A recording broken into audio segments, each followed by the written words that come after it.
السلام عليكم ورحمة الله وبركاته، حبايب قلبي عاملين ايه؟ اللهم صل وسلم وبارك على نبينا محمد عليه افضل الصلاة والسلام.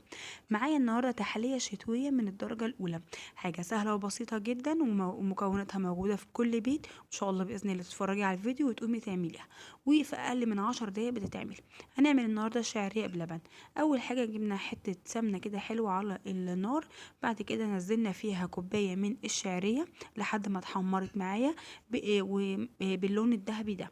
بعد كده هننزل معايا بنص كوباية مية مغلية لحد ما الشعرية تتشرب المية وتستوي 3/4 تسوية.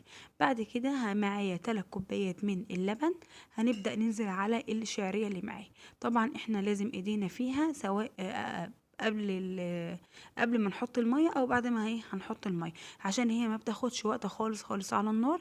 ان شاء الله باذن الله في اقل من 10 دقايق هتعمليها. متنسوناش بقى يا حبايب قلبي في اللايك والشير وفعلوا الجرس عشان يوصلكوا كل جديد، واتمنى اعرف رايكم في الوصفات اللي انا بقدمها. بعد كده هنحط ظرفين من الفانيليا اللي متاحه عندك، لو مش عندك وعندك الفانيليا السائله يبقى معلقه صغيره.